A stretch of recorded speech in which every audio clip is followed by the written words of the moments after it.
Ողջույն հարգարժան տիկնայք եւ պարոնայք, առաջին լրատվականի եթերում Մեհրաբյան on-line-ը, ես Ռուբեն Մեհրաբյանն եմ։ Անցած շաբաթ վարչապետ Փաշինյանի Մոսկվա կատարած այցը, դրանից հետո այդ տեղեկատվական հոսքերը իրենց այդ հավաքականության մեջ այնուամենայնիվ մեզ ստիպում են նորովի վերաիմաստավորելու հայ-ռուսական հարաբերությունները, չնայած այստեղ բավականին պարզություն է սկսել մտնել սկսած 2022 թվականից, այսպես զանգվածային ընդգրկմամբ նկատի ունեմ, այլ ոչ թե առանձին անձանց, ովքեր դեռ 100 տարի առաջ էին խոսում սրա մասին կամ ավելի վաղ, բայց այնուամենայնիվ այնինչ տեղի է ունենում, այն զգացողությունն է առաջացնում, որ մենք կանգնած ենք ինչ-որ շատ բնական ջրբաժանի առաջ։ Հայաստանը եւ Ռուսաստանը համակարծիք են նրանում, որ հունիսի 7-ը ըստ էության դա մի ակտ է լինելու, որով գուցե եւ թերթվի հայոց պատմության ռուսական գլխի վերջին էջը եւ բացվի նոր էջ։ Սակայն դրանից դուրս Հայաստանի եւ Ռուսաստանի մոտեցումները ոչ միայն տրամագծորեն հակառակ են, այլև փոխբացառող, որովհետեւ բնականաբար Հայաստանն անելու է ամեն ինչ, որպեսզի այդ վերջին էջը թերթի, իսկ ռուսներն էլ կախվելու են մեր ձեռքերից, որպեսզի դա տեղի չունենա։ Այնուամենայնիվ փորձենք պահը գնահատել եւ փորձենք հասկանալ մեր անելիքները ըստ այդմ։ Եվ այդ նպատակով ես մի հարգարժան հյուր եմ հրավիրել մեր տաղավար, ում սիրով ուզում եմ ներկայացնել, մեր հյուրը տեսակապով է միացել մեզ, Ուկրաինայի ներքին գործերի նախկին փոխնախարար, միջազգային անվտանգության հարցերով փորձագետ Տիգրան Ավագյանն է, Տիգրան Ավագյան լայվ ալիքի հիմնադիրը եւ վարողը։ Բարև ձեզ, պարոն Ավագյան, ուրախ եմ ձեզ նորից տեսնել, շնորհակալ եմ հրավերս ընդունելու համար։ Բարև ձեզ, պարոն Մեհրաբյան, ես եմ շնորհակալ հնարավորության համար խոսալ հայ ընթերցողի հետ։ Շնորհակալ եմ։ Եվ ուրեմն պարոն Ավագյան, դուք վստահաբար ուշով հետևում եք այս բոլոր զարգացումներին եւ հատկապես Հայաստան-Ռուսաստան հարաբերություններում տեղի ունեցող process-ներին, նախ ձեր գնահատականը դա ինչ էր, որ տեղի ունեցավ եւ ինչից է Ռուսաստանը ներկայումս այս աստիճան անհանգիստ եւ ըստ էության խաղում է սրացման վրա։ Համեցեք։ Շնորհակալություն։ Իմ կարծիքով ամեն ինչը նկատի ունենալով մենք խոսում ենք ընտրությունների մասին, կապված է հենց Հայաստանում դալիք ընտրությունների հետ։ Ռուսաստանը շատ անհանգիստ է, մտահոգություններ ունի այդ ընտրությունների վերաբերյալ, դա հասկանալի է, դրա համար հարավով անցնում է Ռուսաստանի համար շատ կարևոր ճանապարհներ են, որոնք օգնում են Ռուսաստանին շարունակել պատերազմը Ուկրաինայի դեմ եւ կապ են պաշտպանում օրինակ Թուրքիայի միջոցով այլ երկրների հետ։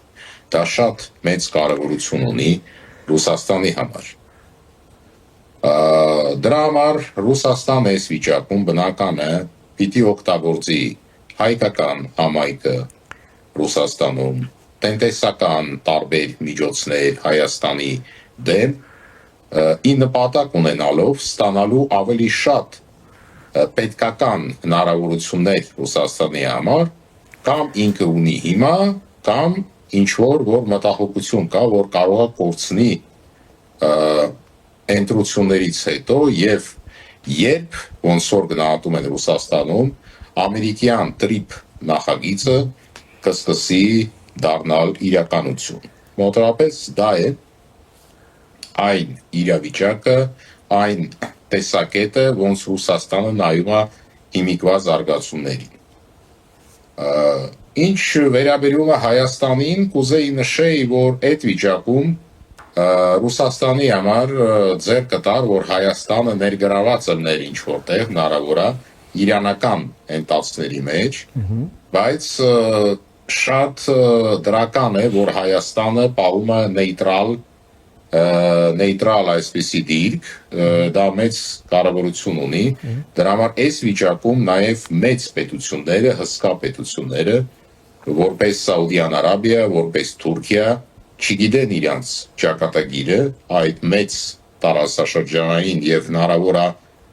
համաշխարհային պատերազմի մեջ եւ այդ զգուշությունը Հայաստանի համար ունի մեծ նշանակություն։ Պիտի հաշվի առնենք, որ բարձա Ռուսաստանը շահագրգռված է, որ անմիջապես, այսպես ասած, ուղիղ բարձ պրոռուսական ուժերը ինչքան հնարավոր է շատ հավաքեն ձայներ ապագա Հայաստանի պարլամենտում, Գերագույն խորհրդում։ Դա բնական եւ բոլոր հնարավորությունները, միջոցները օգտագործելու է եւ Ռուսաստանում գտնվող հայկական եկեղեցին եւ հայկական համայնքը, որ հասնի այդ նպատակներին։ Դա հասկանալի է։ Եվ բնական է, ոչ մի տենց ասեմ, զարմանալի բան չկա, բոլոր միջոցները Ռուսաստանը իր շահերից, ոնց որ ասած այդ տեսակետից, ոնց որ իրանք տենում են իրան շահերը, պիտի մաքսիմալ օգտագործի, որ ստանա ապագայի համար ճանապարհ։ Դա կապված կլինի ապագա Գերագույն խորհրդում ձայների բաժանման հետ, դա հասկանալի է։ Պարոն Ավագյան, պատմականորեն առնվազն 45 թվականից հետո Ռուսաստանը, Սովետը միշտ լարվածություն էին գեներացնում Մերձավոր Արևելքում, որի արդյունքում միջազգային տնտեսության մեջ, համաշխարհային տնտեսության մեջ ստեղծվում էր Ռուսաստանի համար բարենպաստ կոնյունկտուրա եւ կոպիտ ասած ապահովում էին ֆինանսների ներհոսք ռուսական տնտեսության մեջ եւ ըստ էության Ռուսաստանի շահերը Մերձավոր Արևելքում հիմնականում հենց այդ հնարավորությունների ստեղծմամբ եւ պահպանմամբ էին պայմանավորված։ Ըստ էության իներցիայով Ռուսաստանը նույն կերպ մոտեցավ նաեւ Իրանի հարցին, նոր տեղեկատվություն ստացվեց, որ ուկրաինական հետախուզության տվյալներով, որ Ռուսաստանը իր տիեզերական կարողություններն է տրամադրել Իրանին, Իսրայելին ավելի թիրախային հարվածներ հասցնելու, գիտենք այնտեղ բավականին մասշտաբային ավերածություններ են եւ ոչ միայն Իսրայելում, այլև արաբական երկրներին խփելու համար, բայց Ուկրաինայի դեմ ընթացող այս պատերազմում Ռուսաստանը ուղղակիորեն տանուլ է տալիս, զրկվելով իր այդ նավթը արդեն թանկացած դուրս հանելու հնարավորությունները։ Տեսնում ենք Ուсть-Լուգանը ավիրված, Պրիմորսկն է ավիրված, խողովակաշարերն են հարվածի տակ, լոգիստիկ հանգույցները,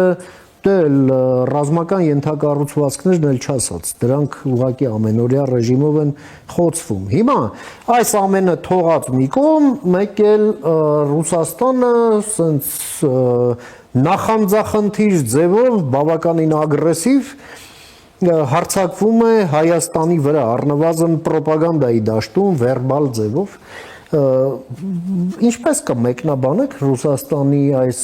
նման մոտիվացիան, հա? Այսպես Դե մենք պիտի հաշվի առնենք, որ որտեղ Ռուսաստանը կարա գնա առաջ, ինքը գնալի է։ Այո։ Այդպիսի տեղեր շատ քիչ են մնացել Ռուսաստանի համար։ Պիտի դա գիտակցենք։ Արևելք Ռուսաստանը հնարավորություն չունի գնալու։ Ոչ ուժային, ոչ այդ ուժի պրոյեկցիայի, ասենք ասպարեզում։ Արևելքում Չինաստանն է գտնվում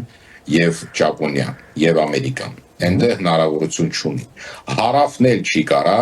Չինաստանը, որից կախված է Ռուսաստան։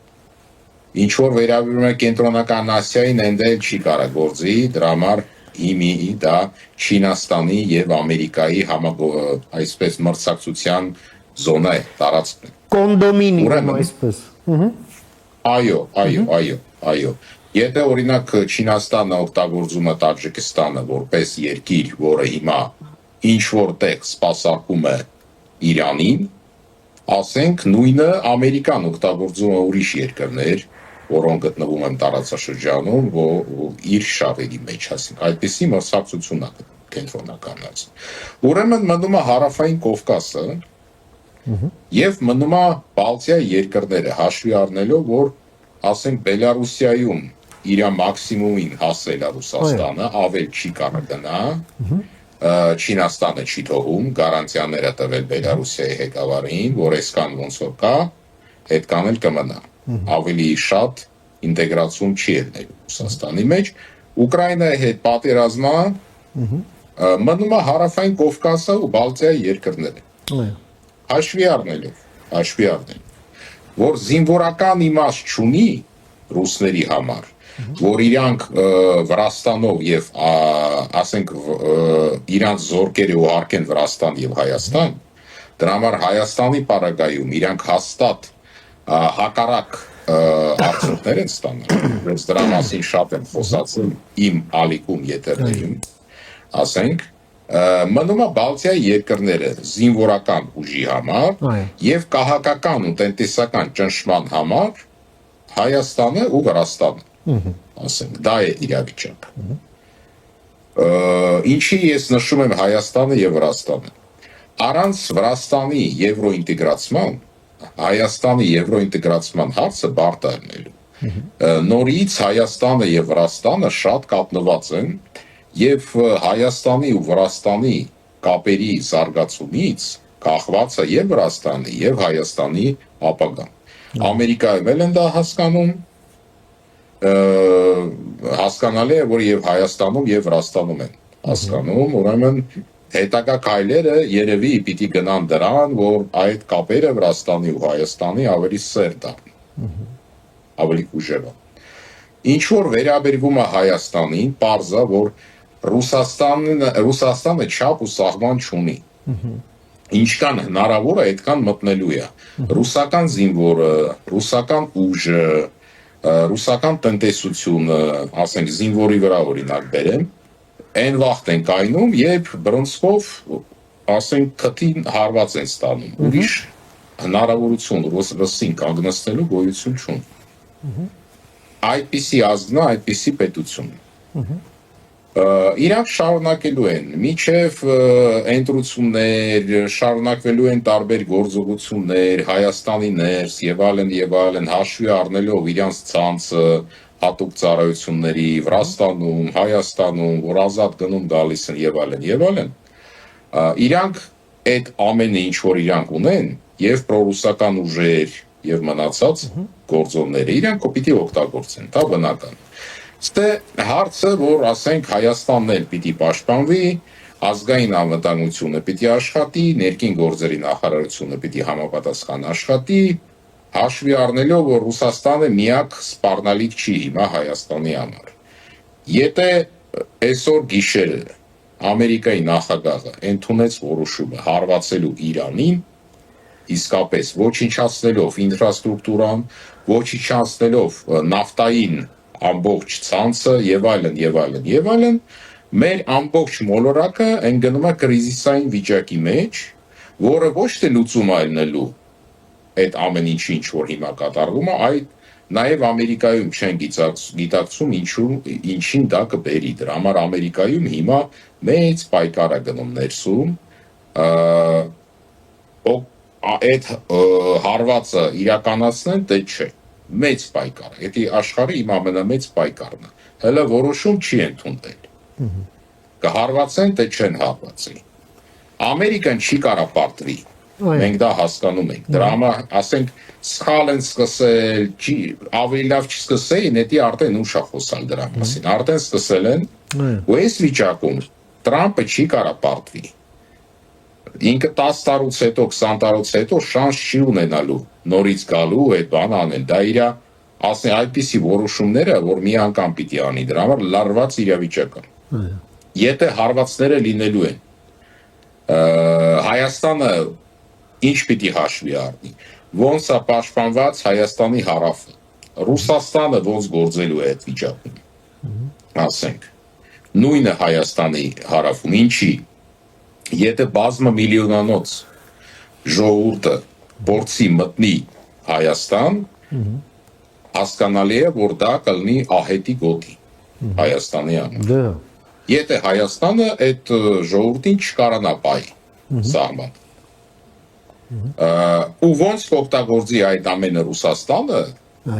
նպաստելու է, որ այդ ժողովուրդը մտնելու է, դե ասենք ոչի բան չի անելու, երկու տարբերակ կա, դե դա էլ պետք է հասկանալ, ասենք դրա համար տարբեր բաներ կարող անի Ռուսաստանը այդ հարցում,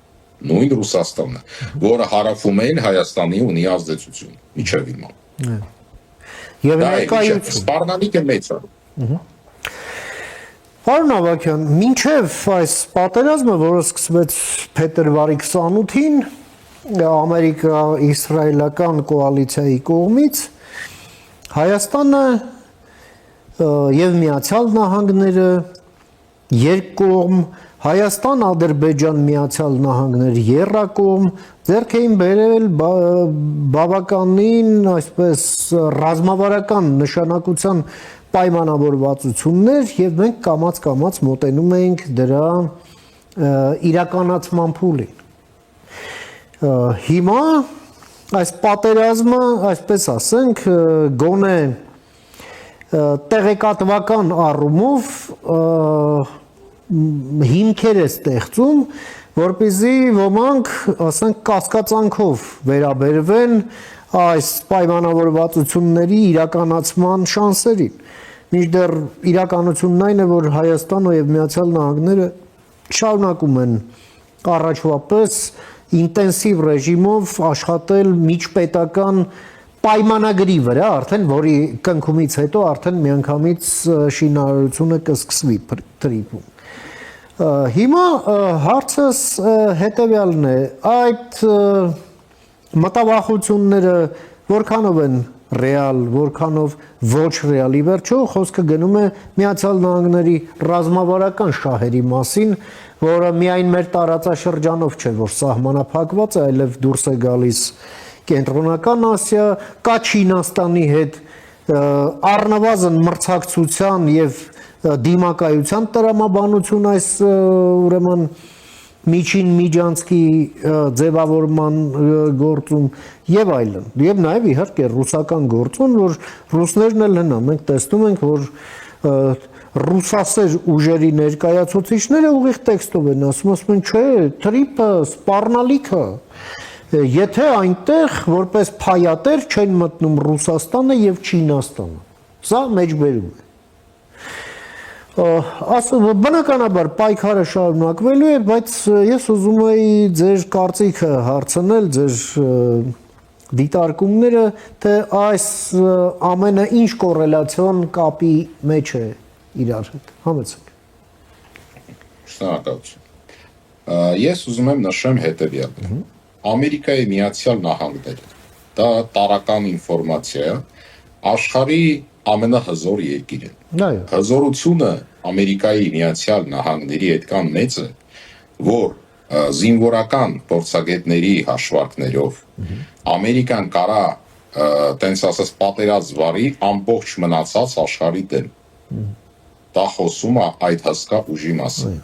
Մենք պիտի հասկանանք, որ Իրանը հնարավորություն չունի եւ չի ունենալու պարտության կրել, ասենք,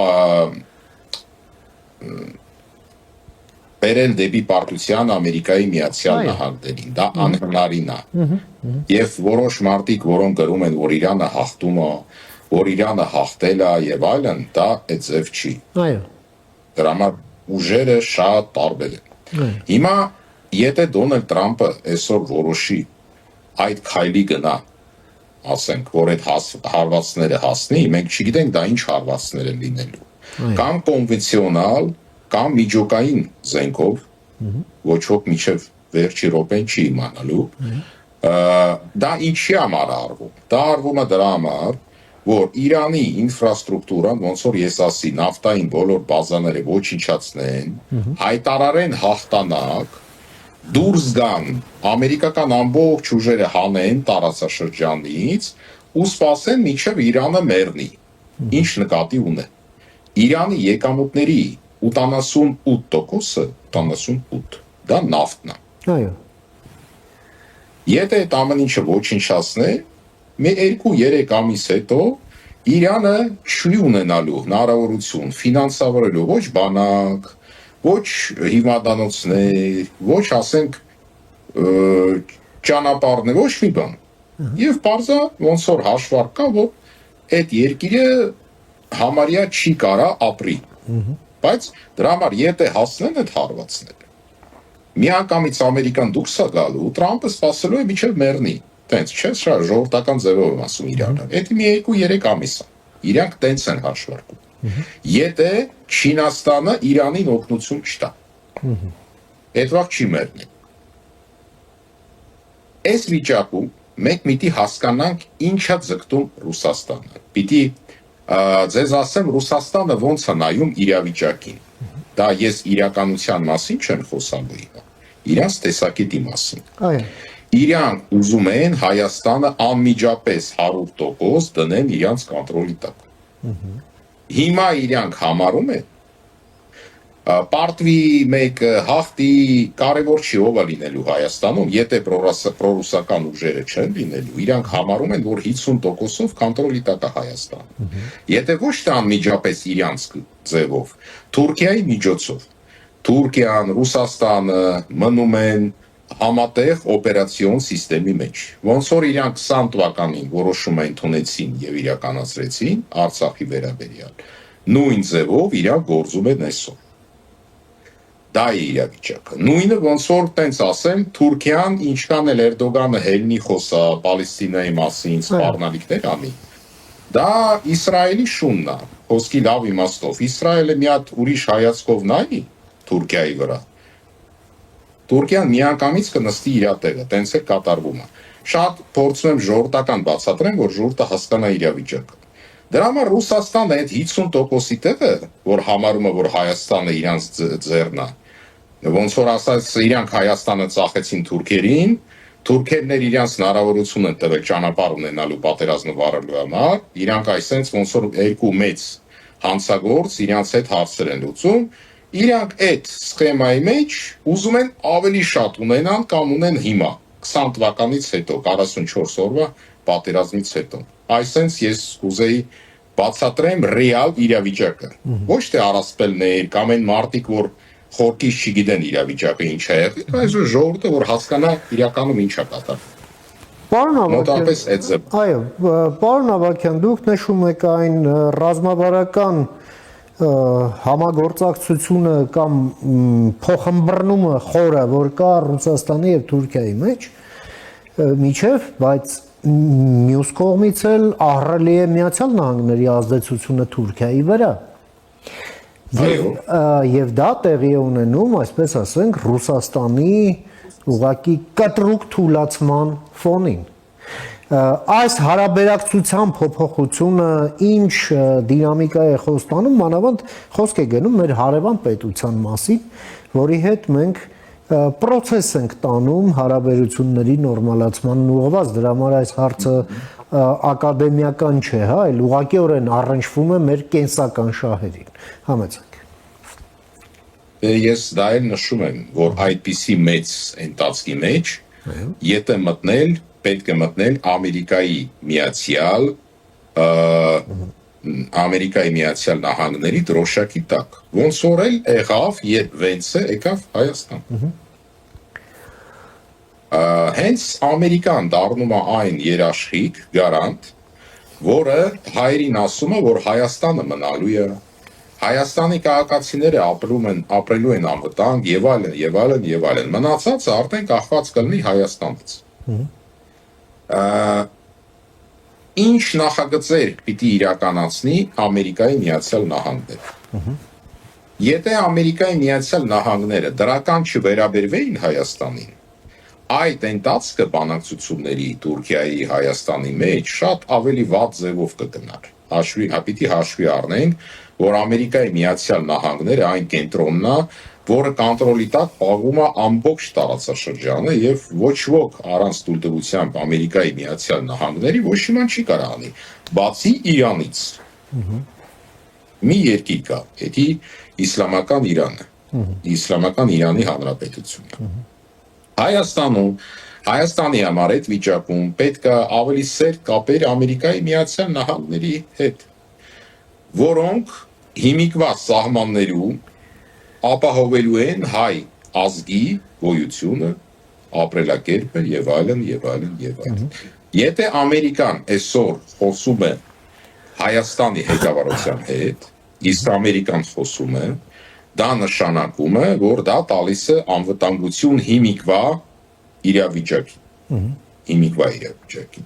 Դրա համար հիմիկվա իշխանությունները, որոնք հիմա ասենք ներկայացնում են հայ ժողովուրդը, ապագա իշխանությունները պիտի Ամերիկայի հետ ինչքան հնարավոր է սերտ կապեր ունենան։ Ինչի։ Միայն երկու պետություն կա, որոնք կարան ապահովեն Հայաստանի անվտանգությունը աշխարհում։ Մեկը Ամերիկայի Միացյալ Նահանգներն է, մյուսը Չինաստանն է։ Չինաստանը այդպիսի հետաքրքրություն չունի եւ այսօր շատ հեռու է տարածաշրջանից։ Ինքը զբաղվում է, ասենք, Չինաստանով, Իրանով։ Ուրեմն մնում են Ամերիկայի Միացյալ Նահանգները այս վիճակում հիմիկվա այն քաղաքականությունը, որը վարվում է Հայաստանի իշխանությունների կողմից, միայն Ամերիկայի Միացյալ Նահանգները ցույց են տալի այն ճանապարհը, որը Հայաստանը, որտեղ Հայաստանը կարա մնա կայուն, ապահով եւ տնտեսական զարգացման կենտրոն։ Հիմիկվա քաղաքականության մասին է խոսքը։ Այդքան բան։ Պարոն Ավագյան, այո, Միացյալ Նահանգների հետ Հայաստանի հարաբերությունների ներկայիս մակարդակը, որը սահմանված է որպես ռազմավարական գործընկերություն եւ ամրագրված բազմաթիվ համաձայնություններով եւ նաեւ հնարավորություն կա դրան էլ մի քանիսն էլ ավելացնել եւ դրանք առաջիկա մեկ դարի համաձայնություններ են, հա, եւ դա ոչ թե ինչ-որ ֆիգուրալ այսպես արտահայտություն է, այլ կոնկրետ ժամկետ է նշված, հա։ Խոսքը վերաբերվում է նաեւ, ասենք, ապագա միջուկային պրոյեկտին եւ մենք տեսնում ենք, որ այս հարաբերությունները Հայաստանի համար ապահովում են սուվերենություն, անվտանգություն, ազատություն եւ զարգացում, տեխնոլոգիական զարգացում։ Մինչդեռ Ռուսաստանն այնինչ մեզանից ուզում է, իսկ մենք տեսանք ինչ է ուզում Ռուսաստանը, դա Փաշինյանի եւ Պուտինի այդ բաց զրույցում էր, նաեւ Օվերչուկի այդ երկար այդ հարցազրույցում, դրանք մեզ հերթով նշում են, թե մեզ ինչ վնաս կարող են տալ։ Այսինքն Ամերիկան ասում է եկեք իրար հետ լավ լինենք, դրանից լավ կլինի եւ ինձ եւ ձեզ, իսկ ռուսներն ասում են ուրեմն կամ կանեք ինչ ես ձեզ ասում եմ, կամ էլ ձեզ համար կլինի վատ։ Ահա երկու տարբերություն, հա, այդ modus operandi, հա, ինչպես ասում են, աշխատաձևի երկու այսպես իրարամերժ տարբերակներ։ Եվ այլ ռուսները նշում են գազ եւ նավթամթերք։ Մենք ձեզ այդտեղ կներենք ատոմային էներգետիկա, մենք ձեր գործող ատոմակայանն էլ չենք սպասարկի, եթե դուք մեր պրոյեկտով նորը չկառուցեք։ Հաջորդը մենք շուկան կփակենք, նույնիսկ ավիափոխադրումները կդադարեցնենք, եթե դուք շարունակեք ձեր եվրոինտեգրման քաղաքական կուրսը։ Էլ ինչ, հա, Ռուսաստանում ապրող հայերին մենք կներենք, քանի որ դուք ռուսական կապիտալը, որ հանում եք Հայաստանից, նույնն էլ կանենք մենք։ Մինչդեռ Հայաստանը Ռուսաստանում բիզնես չունի, հա, հայ մարդիկ ունեն, բայց ասենք Հայաստանի կապը որն է այդ մարդկանց հետ, դա ձեր քաղաքացիներն են։ Այսինքն Ռուսաստանը մեզ պոգրոմներ է խոստանում, հա, փաստորեն կարելի է ասել։ Եվ այլն։ Ձեր կարծիքով որն է Հայաստանի ռազմավարական առումով, որն է Հայաստանի անելիքը այս ճնշումներին դեմ հանդիման, հաշվի առնելով նաև այս ընտրական process-ը, բայց նաև հասկանում ենք, որ կյանքը նաև ընտրություններից հետո է շարունակվելու, իսկ Ռուսաստանն էլ չի փոխվելու դրանից։ Համեցեք։ Շնորհակալություն։ Պիտի հաշվի առնենք, որ Ռուսաստանը եւ Պուտինի խոսալը եւ մնացած Ռուսաստանի գործիչների քաղաքական ելույթները դա իրանք նույնպես ուզում են ազդեն քվեարկության վրա։ Այդ ամեն ինչ արվում է, որ Ռուսաստանը ազդի այն մարդկանց վրա, որոնք պիտի քվեարկեն ապակա ընտրություններին Հայաստանում։ Դա է իմաստը, ոչ թե Պուտինը Փաշինյանի հետ է խոսում։ Փաշինյանը ամեն ինչ լավ գիտի, Պուտինն էլ ամեն ինչ լավ գիտի, իրանք ոչ թե բաց կամերաների ներքո ինչ որ ասում է, դա ժողովրդների համար ասում է, դի բարձա։ Դա Պուտինի դիմումը հայկական ընտրողների, ասենք ընտրողներին, որ ուզում է իրանց վրա ազդեցություն անի, ոնց պիտի ընտրությունները անցկացնեն, դա է։ Բոլոր իր գործունեության իմաստները։ Ավելի շատ դա սպառնալիքները, դա ես իմ սուբյեկտիվ կարծիք եմ ասում, կամ իրական քայլերի ինչ որ իրականացումն է։ Ռուսաստանը շատ վաղ սպառնալիքներ է օգտագործում, բայց իրականությունում ոչ մի բան կամ չի անում, կամ չի կարող անի։ Չնայած կան գործոններ, որոնք իրան օգտագործելու են Հայաստանի դեմ։ Ինչ վերաբերվում է հայերին, բազմամիլիոնանոց հայկական համայնքին, որը գտնվում է Ռուսաստանում։ Եթե Ռուսաստանը հարված հասնի այդ հայությանը, Ռուսաստանը հենց իրանցն են խփելու ռուսները առաջինը, ոչ թե Հայաստանին ու հայերին։ Հայերը մոտ 2% են կազմում հիմիկվա Ռուսաստանի բնակչության։ Եվ այդ 2%-ը, եթե վերցնենք տնտեսական ակտիվ, ասենք շերտը, դա արդեն 2% չի, իրանք մի 8-10% են զբաղեցնում։ Եթե Ռուսաստանը խփի իր քաղաքացիներին, սպառնելով Հայաստանին, ամենամեծ վնասը կստանա Ռուսաստանը։ Ինչ որ վերաբերում է Ռուսաստանի հայերին, իրանք հիմա մեծ զոհեր են տանում այս բարբարիկ պատերազմի մեջ, որը Ռուսաստանը վարում է Ուկրաինայի դեմ, եւ տանելու են, դրա համար հայ տղամարդիկ, էթնիկական հայեր Ռուսաստանին պետք չեն, ինչքան հնարավոր է ռուսը այդ հայերին ուղարկելու է, որ գնան մեռնել այդ պատերազմին, ոնց որ միշտ Ռուսաստան անում էր հայերի հետ։ Եվ առաջի պատերազմի ժամանակ համաշխարհային, եւ երկրորդ, եւ միշտ էլ եթե հնարավորություն կա, տենց անելու։ Շատ ասեմ, մենք դիտարկում ենք մեր անալիտիկական խմբով, տարբեր խմբերով, ինչքան շատ Ռուսաստանը աշխատում է Հայաստանի ներսում, որ Հայաստանի հայերին, Արցախից պաղստականներին, որ տանի նույնպես այն պատերազմին, որ հայերը զոհվեն։ Այո։ Դա շատ զարմանալի է, ոնց Ռուսաստանը այդպիսի բաց թույլ է տալի իրան, պարզ հայերի օգնությամբ այդպես ձևի գործի։ Շատ ափսոս է, որ Հայաստանի քաղաքացիները նպաստում են ռուսներին այդպիսի գործունեության։ Դա կատաստրոֆիկ է։ Եվ երևի այդ Հայաստանի քաղաքացիները, որոնք գործում են ոչ թե որպես Հայաստանի քաղաքացի, ամեն մի երկրում եւ Հայաստանում էլ պիտի պատասխանատվություն կրեն այդպիսի գործունեության համար, որ Հայաստանի քաղաքացիներին, արցախցիներին փորձում են տանեն, որ իրանք զոհվեն այդ անիմաստ բարբարիկ պատերազմում։ Դա է կուզեի նշել։ Ինչ որ վերաբերում է Հայաստանին, Հայաստանը պիտի ամրապնդի իր բանակ։ Առանց հզոր բանակի Հայաստանը չի ունենալու ոչ մի ապագա։ Լինի խաղաղություն, չի լինի խաղաղություն, 20 անգամ խաղաղություն լինի կամ 2 անգամ։ Առանց ուժեղ հզոր բանակի, առանց պաշտպանված սահմանների, հիմա ես ոնց որ հասկանում եմ, Հայաստանը կենտրոնացվել է հիմիկվա սահմանների, չէ՞։ Ճիշտ է, մենք ճիշտ ենք հասկանում Հայաստանի Այո։ Դե այդ սահմանները պիտի պաշտպանվեն։ Այո։ Ես կարևոր ոչ թե միայն Ադրբեջանի մասին, ընդհանուր հաշվի առնելով իրավիճակը։ Այո։ Հնարավոր է, որ սպառնալիքներ կգան ուրիշ կողմերից։ Այն կողմերից, որ հիմա ոչ ոք չի սպասում։ Դրա համար Հայաստանին անհրաժեշտ է ունենալ հզոր բանակ եւ Հայաստանի տարածքում պարզա պիտի լինեն մենակ դաշնակիցների ուժերը Հայաստանի։ Ես նկատի ունեմ, որ Ամերիկայի անվտանգությունը, որ դառնար ավելի պրակտիկ Հայաստանի տարածքով, ռուսական բանակը դուրս գար, որը անիմաստ է Հայաստանի տարածքում, դա կլներ շատ լավ։ Նույն ժամանակ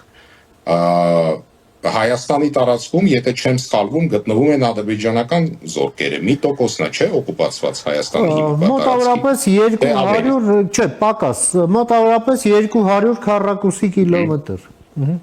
Դե ինձ թվում է այդպես խաղաղության չեն գնում։ Երևի շատերի համար անհասկանալի է Հայաստանից դուրսը, դա ինչ խաղաղություն է Հայաստանի Ադրբեջանի մեջ, եթե եւ Արցախն է, եթե գումարենք, երևի մի տոկոսն է կլինի։ Ոնց գնում են դեպի խաղաղություն, եթե այդպիսի տոկոսը տարածքի օկուպացված ադրբեջանական բանակով, երևի դրսի համար էլ պարզ պիտի լինի, ոչ թե հայերի համար, դա ինչ են տածկի։ Բայց ես խաղաղության կողմնակից եմ։ Ինչի։ Հիմիկվա վիճակում համոզված եմ, որ Հայաստանը պիտի կենտրոնանա այդպիսի վտանգավոր վիճակում իր անվտանգության վրա, ազգը պիտի կենտրոնանա իր միացման վրա։ Հիմա այն ժամանակը չի, որ Հայաստանը պիտի զինվորական ձևով հարցեր լուծի ինչ որտեղ, հիմիկվա վիճակում։ Նույն ժամանակ այն հարցերը, որ ես ասենք բարձրացրել եմ, էլի նշանակություն են թույլի հետ,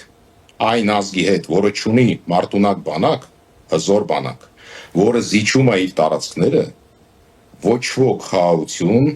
չի կնկելու։ Հետի հայերը պիտի հասկանան եւ գիտակցեն։ Դա իմ կարծիքն է։ Եվ մի լրացուցիչ փաստարկ էլ պարոն Ավագյան, ի վերջո մենք հասկանում ենք, որ Հայաստանի ապագան նաև զգալի չափով կապված է նրա հետ, թե մենք որքանով հաջողված կկարողանանք իրականացնել հայրենադարձությունը։ Իսկ դրա համար եւս խաղաղություն, այսպես տեսանելի հեռանկարում անհրաժեշտ է։ Մանավանդ ճգնաժամային երկրներում, ինչպիսին ասենք հենց նույն Ռուսաստանն է, որը ոչ մի լավ ապագա չի սպասում այդ երկրին, եւ հայերը այնտեղ պատանդի վիճակում են, եւ այո, միակ ապահով հանգրվանը իրենց համար Հայաստանն է, իսկ Հայաստանում այդ բազային պայմանների համար այո անհրաժեշտություն է, կենսական անհրաժեշտություն է խաղաղությունը։ Ձեր մեկնաբանությունը, ձեր դիտարկումները։ Ես մեծ կարևորություն եմ տալի դուք այդ հարցը, որ բարձրացրեցիք, ես համամիտ եմ ձեր հետ, դա ամենակարևոր նպատակներից է։ Հիմա այս պահն է Հայաստանի համար, որ Հայաստանը պիտի կենտրոնանա հիմիկվա Հայաստանը հզոր երկիր վերացնելու, ասենք ոնց է ճիշտ հայերեն, ոչ թե վերացվելու։ Այո։ Հզոր երկիր, դրա համար այս վիճակում Հայաստանը ուրիշ, ասենք էքսպանսիայի կամ ուրիշ ինչ-որ հարցերի համար ուժ չունի։